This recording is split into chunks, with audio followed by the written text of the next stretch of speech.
చిరంజీవి గారికి విపరీతమైన సేవ చేశారు ఆయన. ఆ గుర్తు కోసం సుప్రీంకోర్టుకి వెళ్తాం, హైకోర్టుకి వెళ్తాం, ఎలక్షన్ కమిషన్ ఆఫీస్కి వెళ్తాం, ఎన్ని చేసిన మనిషి. 2009లోని ఎమ్మెల్యే కాంగ్రెస్ పార్టీ పోటీ చేస్తే కూడా ఆయన టీఆర్పీ ప్రచారం చేస్తున్నారండి. అప్పటి నుంచి సంబంధాలు అంత మాత్రమే మాకు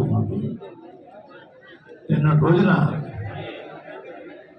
జగన్మోహన్ రెడ్డి గారు నన్ను వాడుకుని వదిలేస్తారు, నేను పవన్ గారి పార్టీ జనసేన పార్టీ అని చెప్పేసి నా కూతురు చేత చిన్న వీడియో రిలీజ్ చేశాను. అయ్యా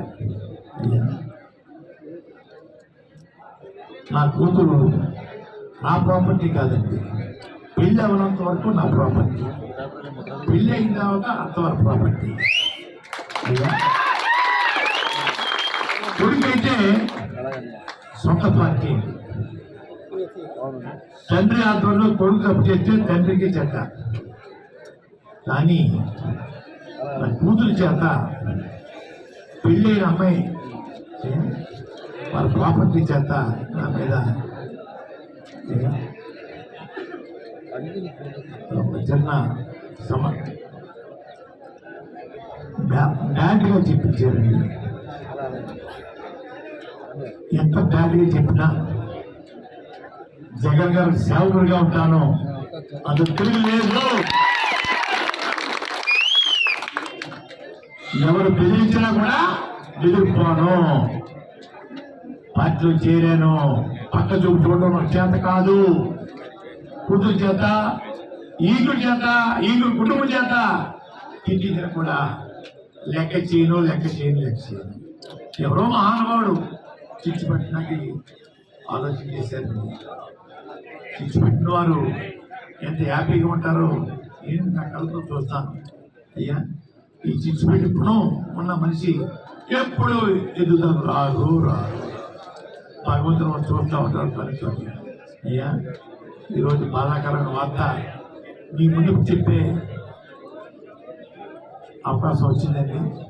నిన్నే చూశాను, బాధపడినా కూడా నేను భయపడినా కూడా అయ్యా పార్టీలో నన్ను ఆహ్వానించారు జగన్మోహన్ రెడ్డి గారు. సేవ చేస్తానని చెప్పాను, సేవ చేస్తానంటే పదవి కాంక్ష లేదు, ఏ కోరిక లేదు, ఏ కోరిక లేకుండా అన్కండిషన్గా నేను వచ్చాను. మీరు మీ ఆహ్వానం మేరకు అని చెప్పారండి. తర్వాత మీ అందరి దయ వల్ల మన ముఖ్యమంత్రి అయిన తర్వాత ఏదైనా ప్రజల సేవ చేసే అవకాశం వస్తే అప్పుడు చూస్తారండి. అది కూడా వారందరూ వారు పిలిచిస్తేనే తీసుకున్నాను తప్ప నా అంతా నేను రోజు పులుపు చేసి నా పదవి అని చెప్పి అడిగే తత్వం కాదండి. అయ్యా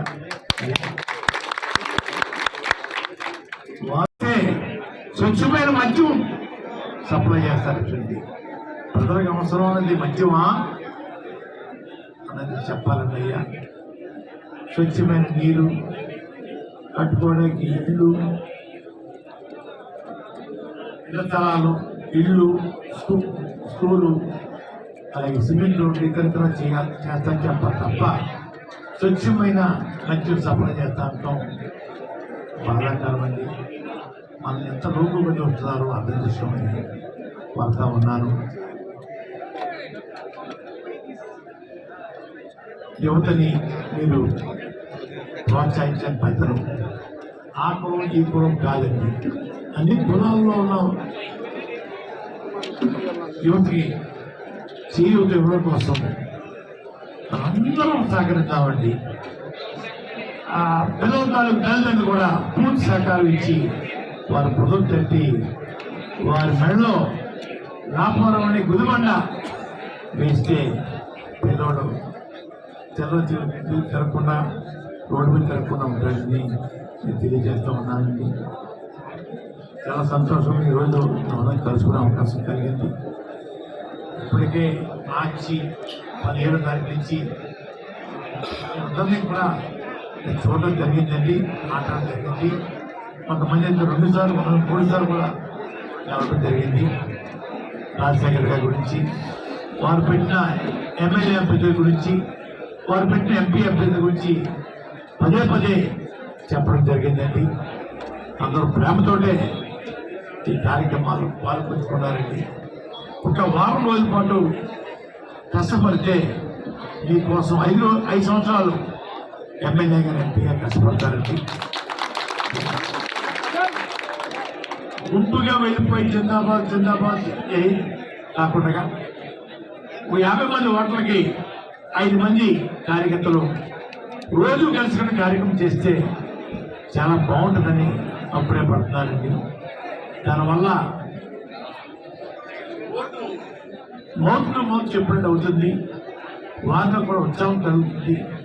10 సార్లు వచ్చి మమ్మల్ని ఓటు అడిగారని ఆనందంలో ఉంటారండి.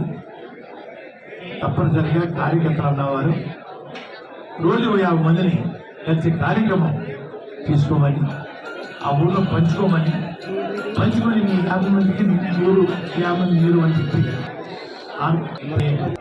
చేయమని. ఇంకొక బాధాకరమైన వార్త, నా కుటుంబంలో కూడా చిచ్చు ఎవరు పెట్టారో తెలియదు కానీ నేనేదే బాధపడుతుంది, భయపడుతున్నాను. మా అమ్మాయి మామగారు 2008